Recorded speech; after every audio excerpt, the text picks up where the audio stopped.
Kalau belum subscribe juga segera ya, supaya kita bisa terus mengikuti channel ini dan sehingga channel ini bisa jadi berkat dalam hidupmu. Setiap orang yang di lembah kekelaman, Gembala Agung, kau temui dulu. Sisanya yang happy, yang bahagia, yang oke-oke aja, hamba berdoa juga engkau kenyangkan. Tapi kau jemput dulu mereka yang ada di lembah depresi, mereka yang berada di dalam tekanan batin, mereka yang kesepian. Tuhan temui. Pakai hamba-hambamu ini, pakai hambamu juga untuk menyampaikan firman. Sembunyikan hambamu di balik salib Yesus, supaya Tuhan Yesus yang beracara secara pribadi pada setiap orang yang menanti. Dalam nama Yesus. Amin. Saya mendapat satu rema yang saya mau bagikan. Saya beri judul Solusi Depresi. Ya, solusi untuk orang-orang yang depresi.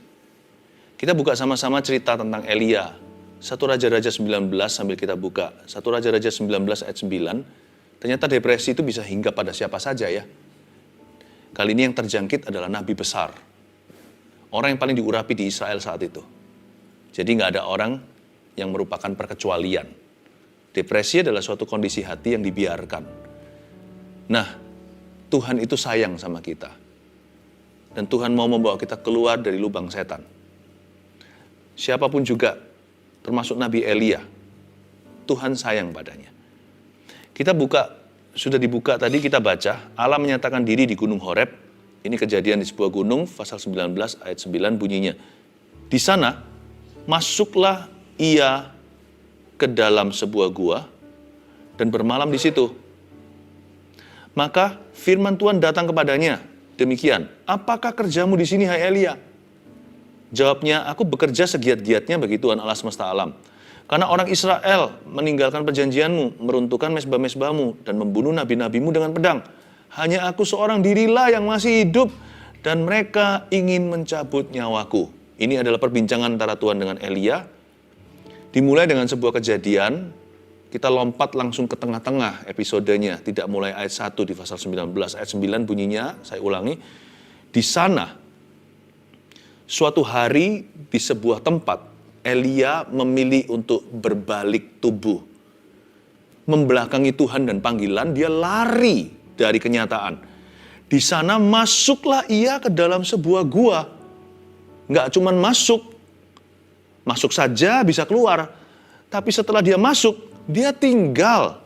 Maka ayat di sini mengatakan, bermalamlah Elia di situ. Nah, this is the problem. This is the problem.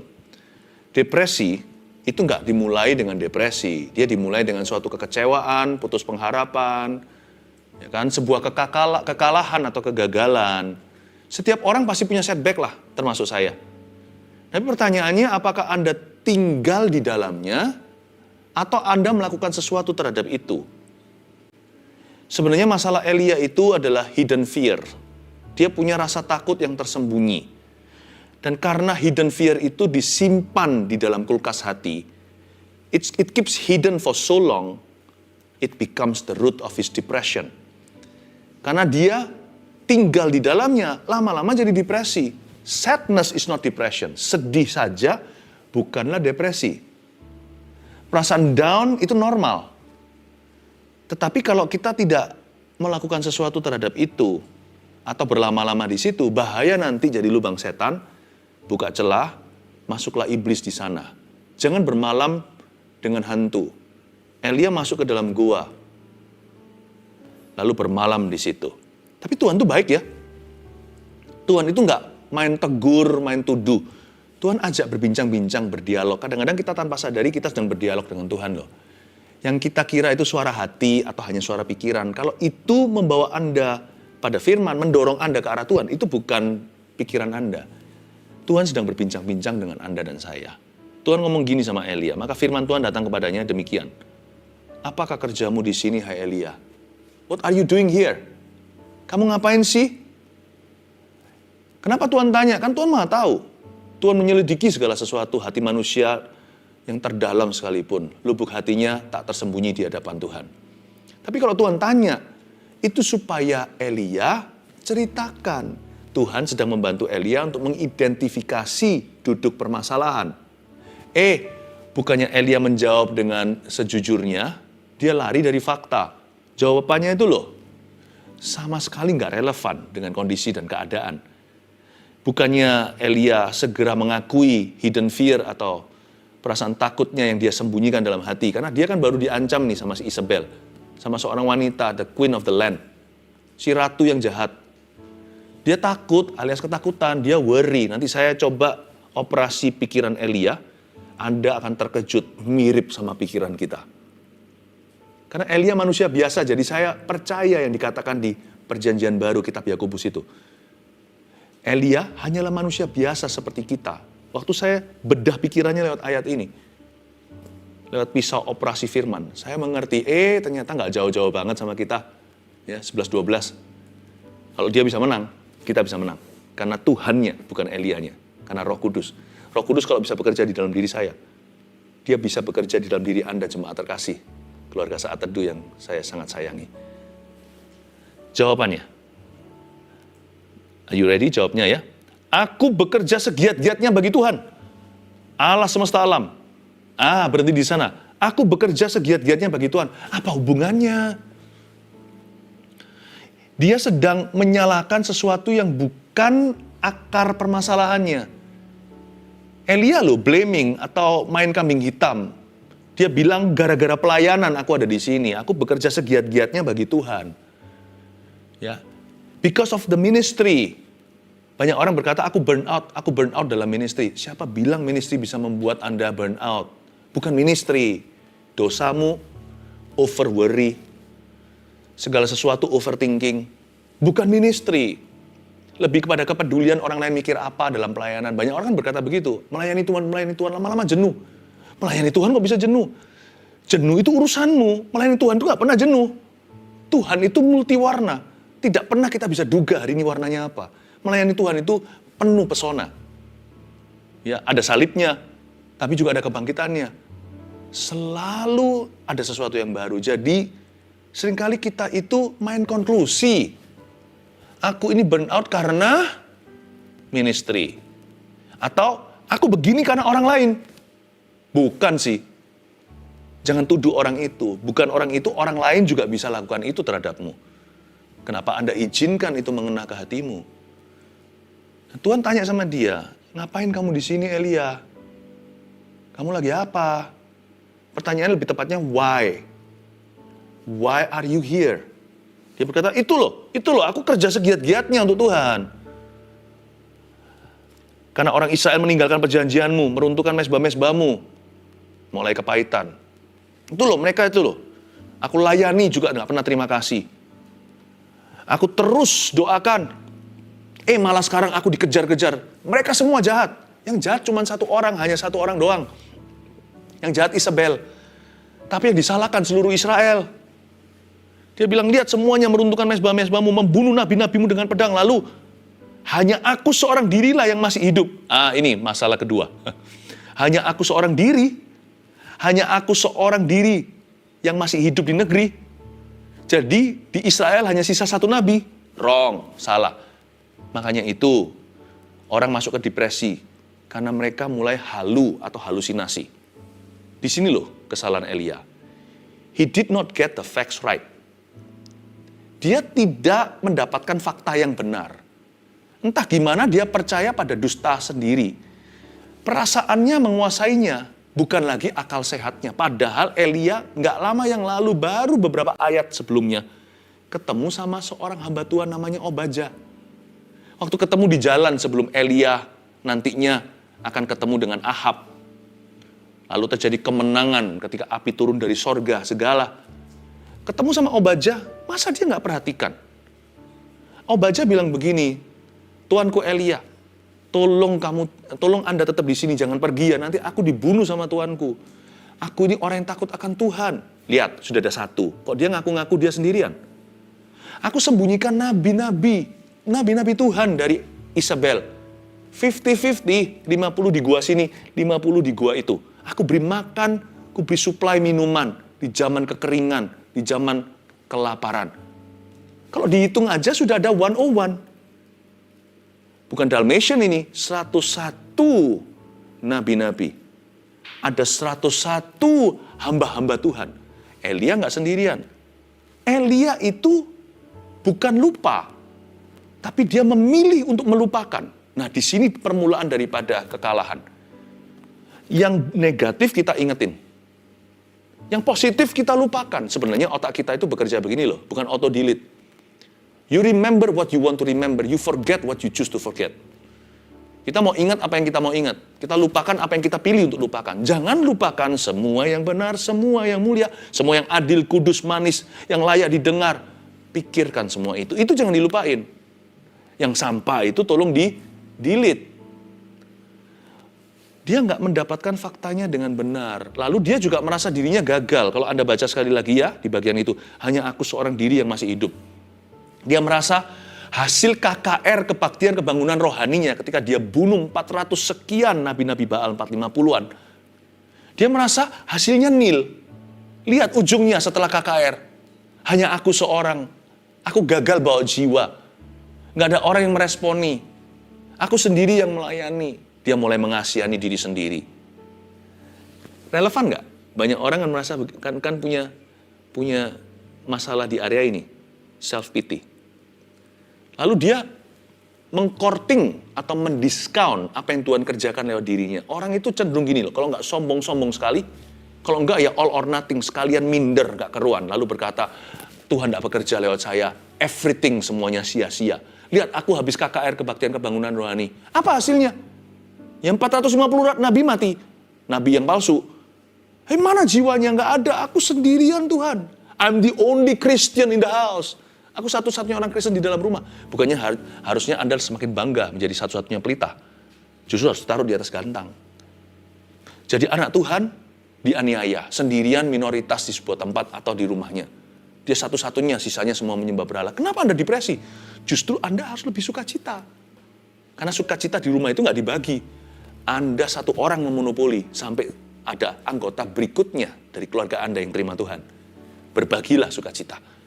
Justru Anda harus maksimal bergembira karena Tuhan. Kenapa self-pity? Kenapa perhatikan yang Tuhan suruh Anda lupakan dan lupakan apa yang Tuhan suruh Anda ingat dan perhatikan?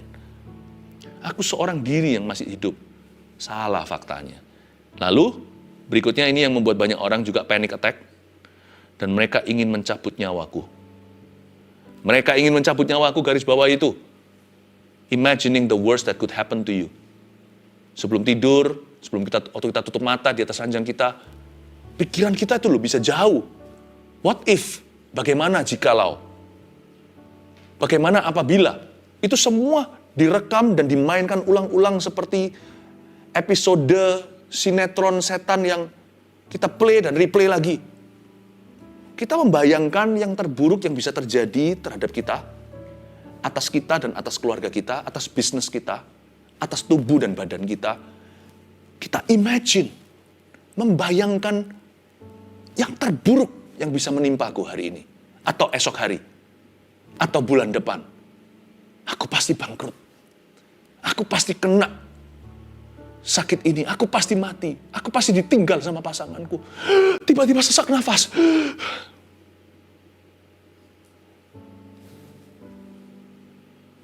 Mereka ingin mencabut nyawaku.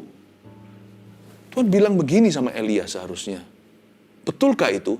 Sungguhkah akan terjadi? Kita semua tahu ceritanya pada akhirnya. Elia tidak dibunuh oleh Isabel. Isabel yang malah mati setelah Elia diangkat ke sorga.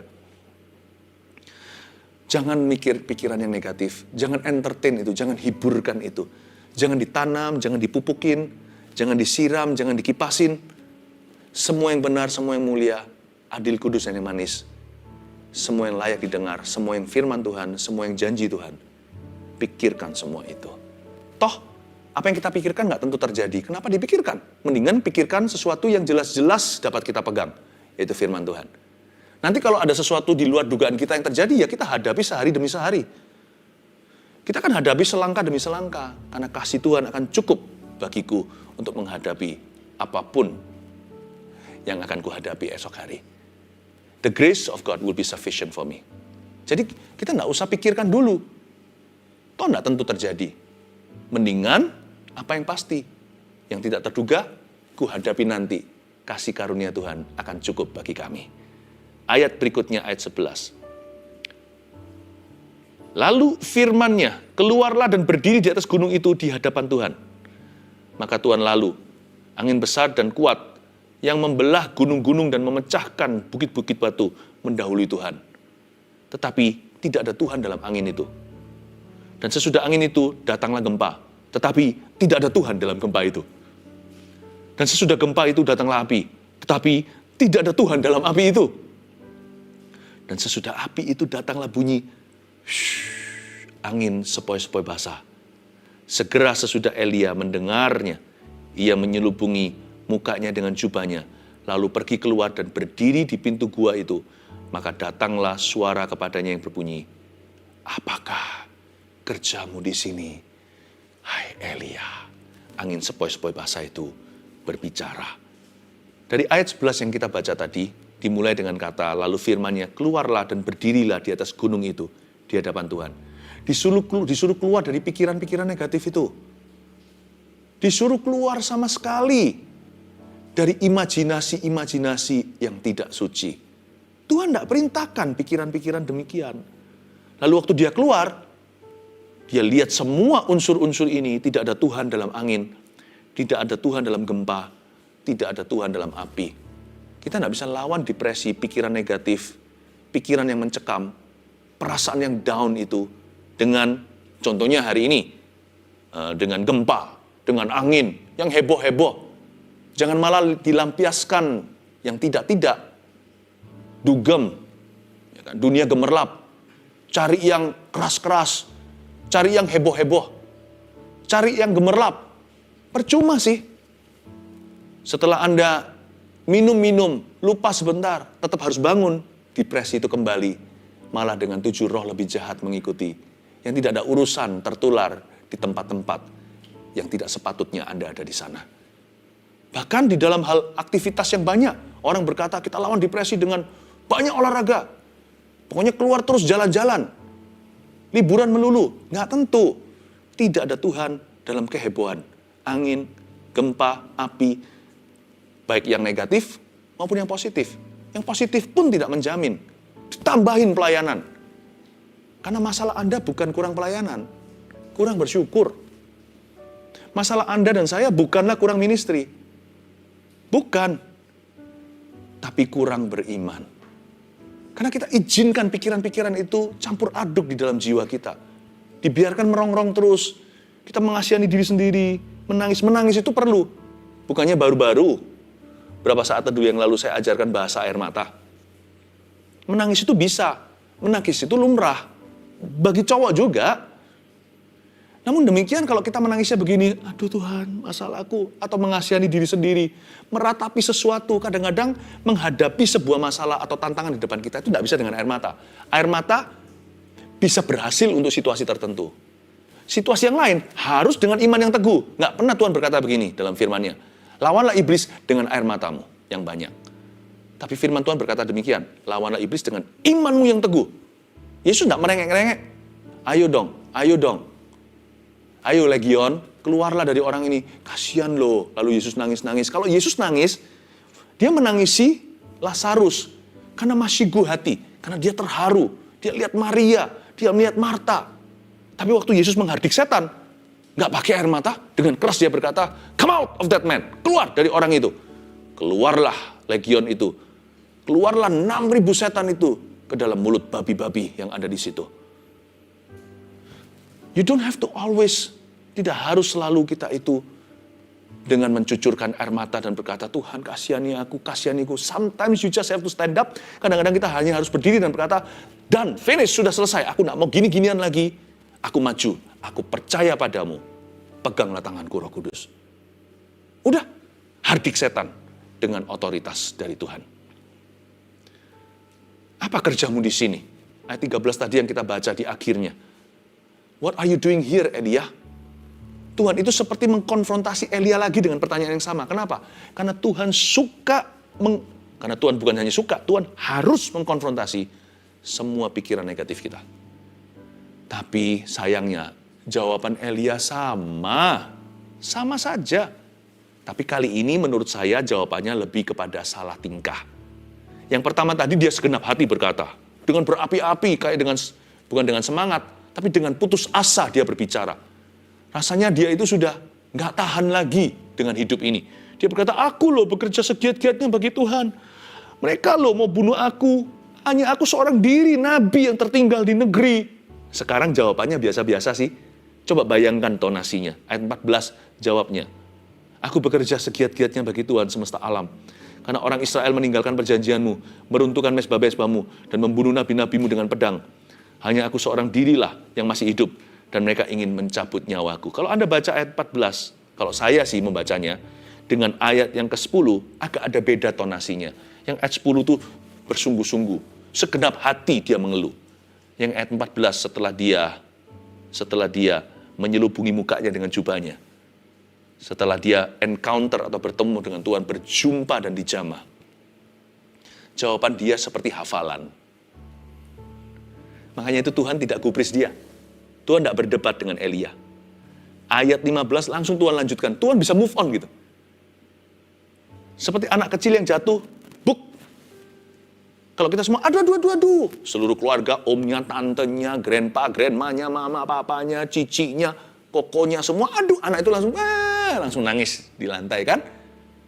Kebanyakan anak-anak di yang pendidikan, bukan orang, kalau orang Asia lebih begitu. Sayang anak katanya. Tapi orang tua yang lebih cuek kadang-kadang, buk jatuh, anaknya dibiarin. Asal dia tidak terluka serius. Sakit sih sakit, tapi nggak ada luka apa-apa. Karena orang tua tidak bereaksi, anak itu langsung berdiri sendiri, langsung jalan main lagi. Tuhan tidak mau memberikan perhatian lebih kepada roh depresi. Jadi Tuhan tanya sama dia, apa kerjamu di sini Elia? Jawabnya hafalan tadi, diulang lagi ayat 10. Lalu ayat 15, langsung firman Tuhan kepadanya. Wah, Tuhan tidak berkata, aduh kasihan. Nggak ada begituan. Firman Tuhan kepadanya langsung nih, pergilah, kembalilah ke jalanmu, melalui padang gurun ke Damsyik. Dan setelah engkau sampai, engkau harus mengurapi Hazael, menjadi raja atas Aram. Juga Yehu, cucu Nibsi, haruslah kau urapi menjadi raja atas Israel. Dan Elisa bin Safat, dari Abel Meholah, harus kau urapi menjadi nabi menggantikan kau. Maka siapa yang terluput dari pedang Hazael akan dibunuh oleh Yehu.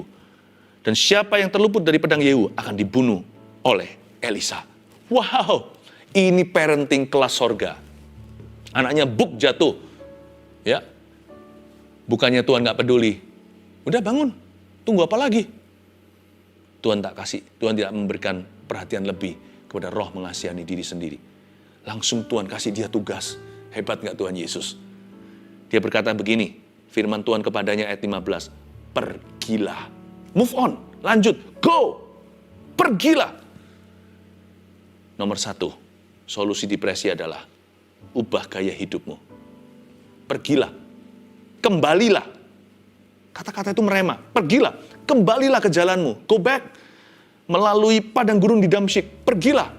Jangan sama ketika kau pergi, seperti waktu engkau datang. Kau datang dalam roh kekalahan, pergilah dalam roh kemenangan.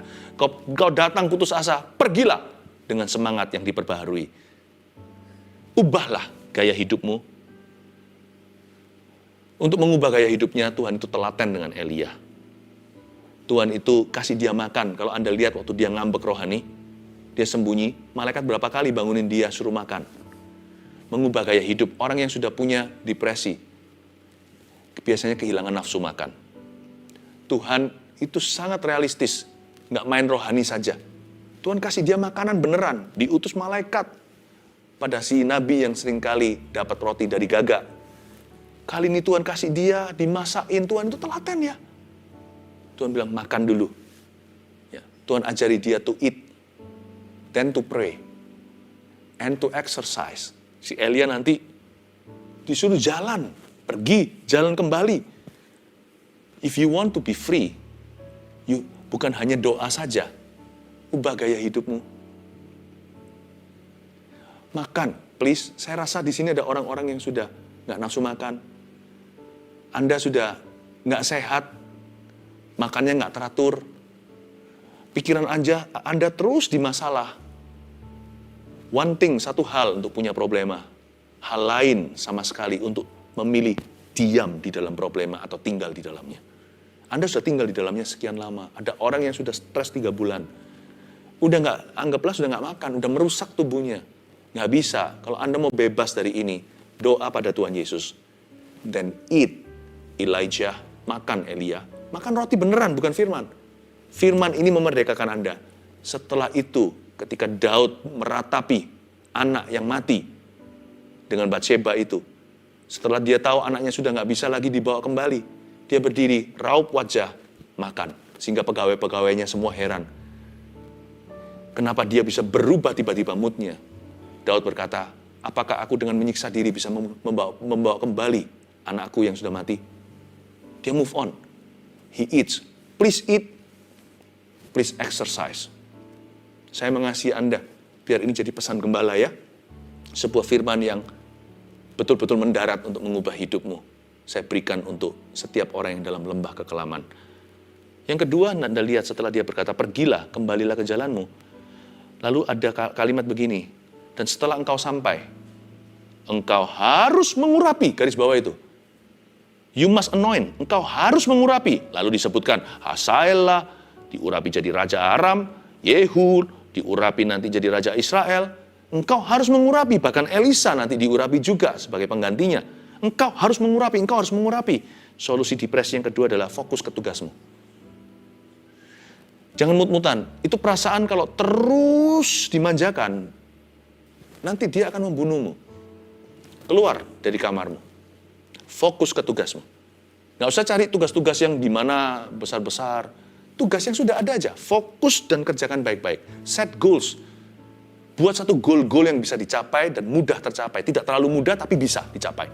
Jangan terlalu muluk-muluk, nanti tambah frustrasi. Notabene dasarnya sudah depresi, tambah kasih suatu goal yang terlalu selangit, yang tidak bisa dicapai, membuat kita semakin penasaran, semakin membuat kita merasa sebagai orang yang gagal total. Tapi set goals that you can achieve. Keluar, lakukan tugasmu. Mulai aktifkan kehidupanmu. Fokus ke tugasmu, perasaannya menyusul nanti. Masih ada sedikit sisa-sisa depresinya. Biarin aja, jangan diajak bicara. Itu si anjing hitam di dalam jiwamu itu, kalau nggak dikasih makanan, lama-lama dia mati sendiri, minimal pingsan. Fokus ke tugas-tugasmu. Ingat, what are my responsibilities? Kalau Anda lupa, ambil pena. Catat 1, 2, 3, 4, 5. Aku adalah ibu rumah tangga, maka aku harus memperhatikan anak-anakku, sekolah mereka, makan mereka, suamiku. Jangan jadi beban. Jadikan tanggung jawab itu sukacitamu menjadi salah satu alasan hidupmu. Jangan pikirannya melulu mau bunuh diri. Ya, pikirkan tugas Anda selain itu apa. Tambahkan juga satu lagi ya. Aku mau menjadi partner, mitra doa saat teduh. Aku mau mendoakan orang-orang seperti aku, bahkan lebih buruk dari itu. Aku mau doakan mereka semuanya. Silakan, pelayanan tidak harus diformalize. Pelayanan itu keluar dari kesadaran. Ayo saya ajak Anda, orang-orang yang pernah stres, untuk mendoakan orang-orang yang sekarang dalam tekanan. Because when you focus on others, you yourself will be healed without you knowing it. Kalau Anda fokus pada orang lain, Anda sendiri akan disembuhkan tanpa Anda sadari. Yang ketiga di sini, kita lihat Elisa. Dan Elisa bin Safat dari Abel Mehola, harus kau urapi menjadi nabi, menggantikan engkau. Garis bawahi, nabi menggantikan engkau. Nabi menggantikan engkau. Sebenarnya loh, Elisa itu katrolan. Tuhan itu suruh Elia urapi Elisa. Purpose-nya dua. Tujuan satu tentunya ada pengganti. Tujuan kedua, sama pentingnya. Supaya Elia nggak sendiri, supaya dia punya teman. Elia itu lone ranger. Dia nggak pernah ada teman companion, itu nggak ada. Dia nggak pernah bisa bersahabat. Orang yang peka sama Allah, tapi nggak bisa bergaul sama manusia. Orangnya kuper. Orangnya itu introvert. Makanya dikasih Elisa. Elisa itu orangnya kan heboh gitu. Lawan katanya. Buktinya Elisa itu memberanikan diri, aku minta double ganda. Aku minta urapanmu 2 kali lipat. Lalu kemana-mana pergi. Elisa selalu mengundang teman-teman lain. Banyak nabi berkata, tahu nggak Elia mau diambil daripada kita. Elia, Tuanmu itu mau diambil daripadamu. Elisa berkata, aku nggak akan tinggalkan kamu. Begitu setia sama Elia. Elia bilang, sudah sampai sini aja. Enggak. I will go with you, my brother. I will go with you, my father. Aku akan pergi bersama denganmu. Ayah rohaniku, aku akan pergi bersama dengan Anda. Saudaraku yang sejati, my brother. Jadi ada brotherhood, ada friendship yang Tuhan sediakan. Yang ketiga, cari teman. Tapi jangan sampai salah cari teman ya. Atau cari teman yang salah. Wah, celaka. Cari teman di tempat yang salah juga. Aduh. Cari teman yang takut akan Tuhan. Jikalau Anda memerlukan teman, hari ini saya sudah beritahu sama tim di balik layar. Anda cukup type nanti di komentar persis di saat teduh yang episode ini, yang hari ini. Anda tulis gini, saya butuh teman. Maka kami, yang care center daripada Gereja Mawar Sharon, saya sudah minta sama tim semuanya untuk mengarahkan Anda kepada komunitas rohani atau CG, cell group, komsel, connect group yang terdekat. Nanti Anda akan diberi akses untuk bisa menemukan itu di areal Anda. Cukup Anda type, saya butuh teman.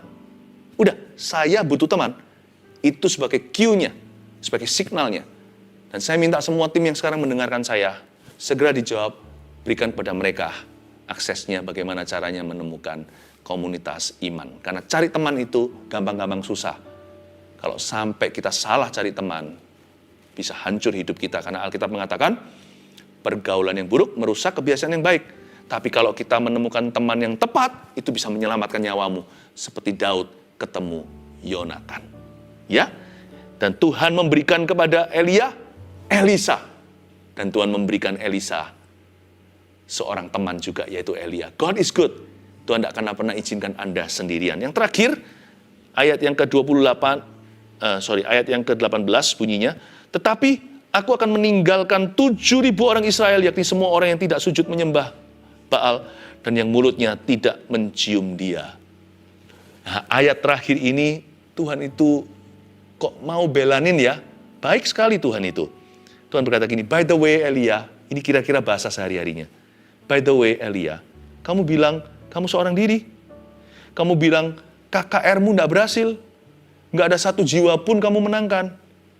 Tahukah kamu, KKR-mu menghasilkan 7.000 orang gara-gara kejadian hari itu dan ketaatanmu. Mereka tidak menyembah dan mencium kaki Baal. Itu Elia langsung wajahnya bisa bayangkan bersinar-sinar, glowing matanya, seperti berlinang-linang air mata. Mungkin ketika dia menyelubungi muka, sampai di ayat 18, dia tercengang, dan jatuhlah selubungnya itu tanpa dia sadari. Dia berkata, sungguh Tuhan, iyakah?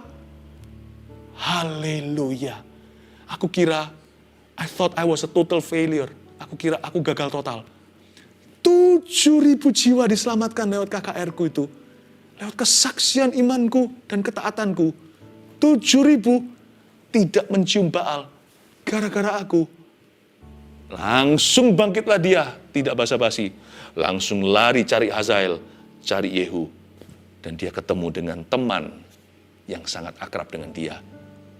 Yang bisa saling menguatkan. Yaitu Elisa. Ubah gaya hidupmu. 1. Fokus ke tugasmu. 2. 3. Cari teman.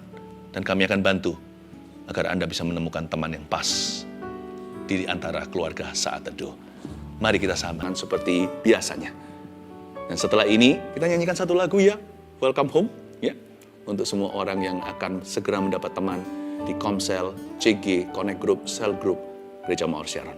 Mari kita angkat tangan kita, terimalah berkat penggembalaan dari Allah Bapa, Putra dan Roh Kudus yang memberi sukacita yang tak dapat dicuri lagi, damai sejahtera meliputi hati dan pikiranmu dan seluruh anggota keluargamu. Di dalam nama Yesus, amin. You call me out of